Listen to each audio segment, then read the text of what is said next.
bizim aprel döyüşlərində, bu da həmin döyüşlərdə iştirak eləmişdi. Yəni, döyüşdən gəlib, evdə oturmuş söhbət deyir, indi həqiqətən də özümüzə hərbiçi kimi hiss elədik ki, biz hərbiçiyik. Çox qürurla danışırdı. Bu müharibəni çox elə gözləyirlər ki, elə bir kimsə nəsə bir yaxın gələcək. O dərəcədə bunu gözləyirdilər, ona hazırlıq görürdük. Amma ki, biz soruşanda hər şey yaxşıdır, hər şey qaydasındadır, müharibə olmayacaq, söz yolundan olacaq. Bizi belə sakit eləyirdi.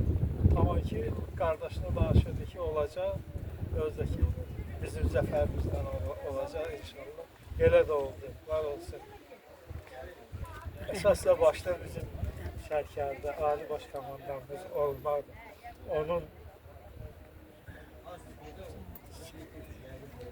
sayəsində onun hazırladığı bu planlar həyata keçdi. Çünki əsas Sərkərdədir. Sərkərdə nə qədər güclü olsa, nə qədər savadlı olsa, ordu da onun dalınca elə savadlı da gedir.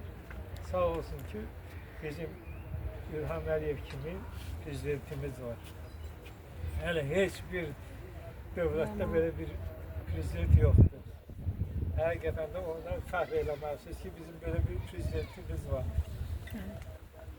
O qurdu bu planları, o yarattı. Çox güclü Sərkərdədir. Ne diyebilirim? Allah can sağlığı versin. Qəhərlərimdən çox danışabilirim. Sözləri boğulurum deməyə. Narahat olmayın. Həqiqətən də biz fəxr eləməli bir prezidentimiz var. İndi kimlər desə də, danışsa da elə deyil. Hələ belə bir zəfəri, hələ tarixdə yoxdur ki, torpağı işğal olunan dövlət özü tək öz başına öz torpağını azad eləsin. Haradasa hansısa bir qurumlar, hansısa bir ölkələrin köməyi ilə olur. Amma bizdə özümüz öz torpaqlarımızı azad elədik. Bizə bu elə bir gəlmədir ki, 200-dən çox bu Türk torpaqlarının işğal olunanı heç biri geri qayıtmırdı. Amma indi bizim oğullar, bizim əskərlər, zabitlər bunun öhdəsindən gəldilər. Elə bir zəfər yazdılar ki, qızıl hərflərlə. Bu ömürlük tarixə düşdü.